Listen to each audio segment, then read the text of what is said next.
Hello tout le monde! Alors je suis hyper heureuse de vous retrouver aujourd'hui pour un tuto très simple, mais enfin, bref, il n'y a pas de mots quoi.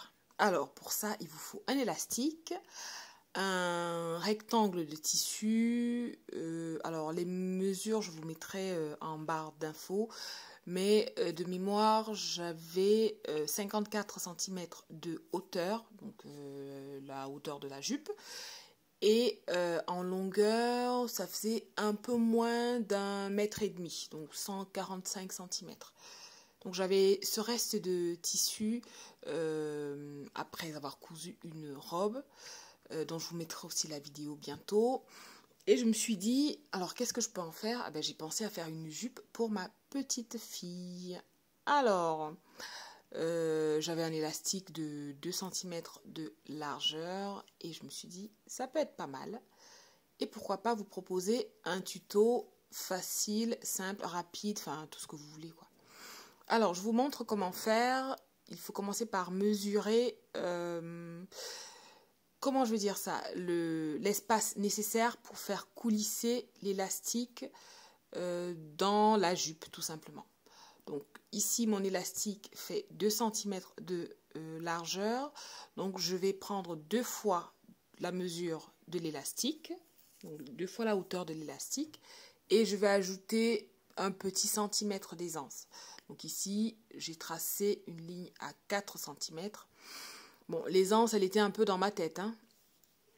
Donc, une fois que j'ai tracé, je mets de côté. Je commence par faire la couture qui va permettre de fermer mon rectangle de tissu.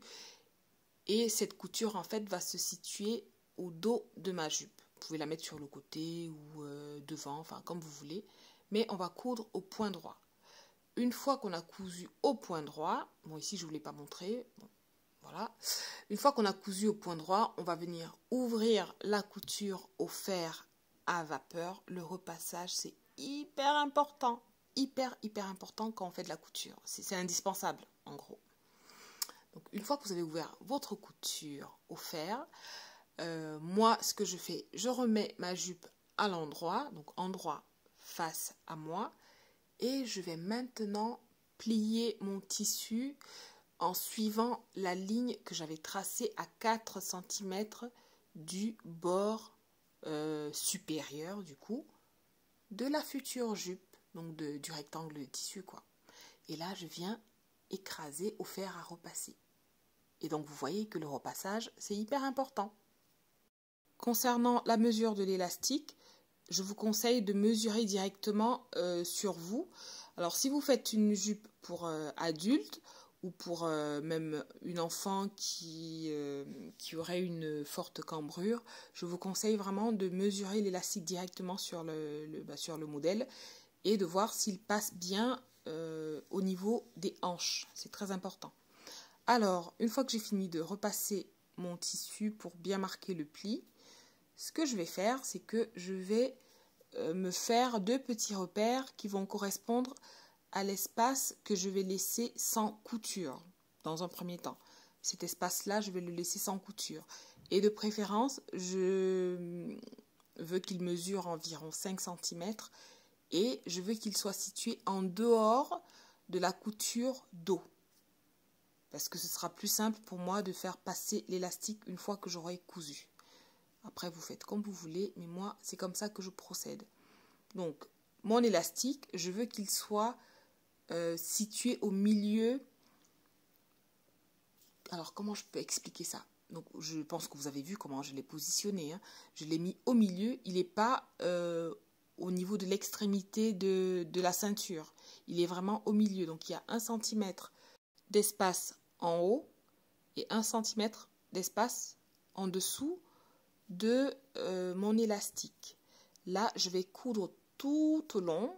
D'abord à 1 cm du bord supérieur, en respectant bien le petit espace que j'ai laissé libre et que j'ai marqué à la craie. Et je vais venir faire une deuxième couture, donc à 1 cm du bord, du bord surfilé. Ah oui, je n'ai pas précisé que j'avais surfilé tous les côtés de ma jupe avant de commencer cette vidéo. J'essaie de surfiler avant parce que c'est quelque chose que je n'aime pas spécialement. Donc j'essaie de faire le maximum avant de commencer à travailler mes tissus. Ici, je viens tracer ma deuxième ligne de couture. Pourquoi j'ai choisi de la tracer? Parce que je voulais vraiment qu'elle soit plus nette. Alors quand j'ai fait la première couture à 1 cm, ça allait. J'avais comme repère celui qui est sur ma machine à coudre, donc pas de souci. Mais le deuxième, c'était un peu plus compliqué, donc j'ai préféré le tracer. Donc celui-ci, en fait, il est situé à 3 cm du coup, du bord supérieur. Voilà, j'ai cousu mon tunnel, parce que ça forme un tunnel en fait. J'ai cousu mon tunnel dans lequel je vais faire passer l'élastique. Bon, ici, pas très compliqué, l'élastique est assez large, le tunnel également, donc je me sers d'une épingle à nourrice, tout ce qui est de plus basique comme opération, et je vais faire coulisser mon élastique dans le tunnel. Bon, petite précaution que moi je prends chaque fois que je fais ce genre d'opération, c'est que à un moment donné, je vais venir fixer l'autre extrémité, donc l'extrémité libre de l'élastique, au reste de la jupe avec une épingle. Ça me permet de ne pas me retrouver avec l'élastique complètement perdu dans le tunnel. Donc ça, c'est une astuce que j'ai trouvée avec le temps et que je trouve très pratique. Donc je continue, je fais coulisser mon élastique, voilà, je fixe, hop, c'est fait et je peux continuer. Une fois que j'ai atteint l'autre côté, je vais venir coudre les deux extrémités ensemble. Alors, je précise que si jamais vous avez un doute au niveau de la longueur de l'élastique, c'est le moment de faire essayer la jupe au mannequin. Vous faites un petit point à la main, vous mettez une épingle et vous veillez bien à ce que l'épingle ne pique pas le mannequin, c'est mieux. Et là, vous pouvez être sûr de la taille de votre jupe. Donc, vous êtes sûr que la jupe pourra passer par le bas ou éventuellement par le haut. Bon, moi, c'est ce que j'ai fait et j'ai réajusté la longueur de mon élastique. Et là, j'ai pu coudre les deux extrémités ensemble au point droit, au point zigzag, au point que vous voulez. Moi, j'ai fait une espèce de petit rectangle. Je ne sais pas si vous voyez ce qui se fait sur les jupes avec élastique apparent. Donc voilà, un petit rectangle avec une croix à l'intérieur. Une fois que c'est fait, je vais venir ici fermer le tunnel complètement. Donc le petit espace de 5 cm que j'avais laissé ouvert, je viens le fermer avec deux points droits, tout simplement. Un point au-dessus et un point en dessous de l'élastique. Et c'est fait, je coupe les fils qui dépassent, je répartis bien les fronces de ma petite jupe et la jupe est quasiment terminée. Alors, moi je ne l'ai pas fait ici, mais par la suite je l'ai fait parce que c'est plus pratique.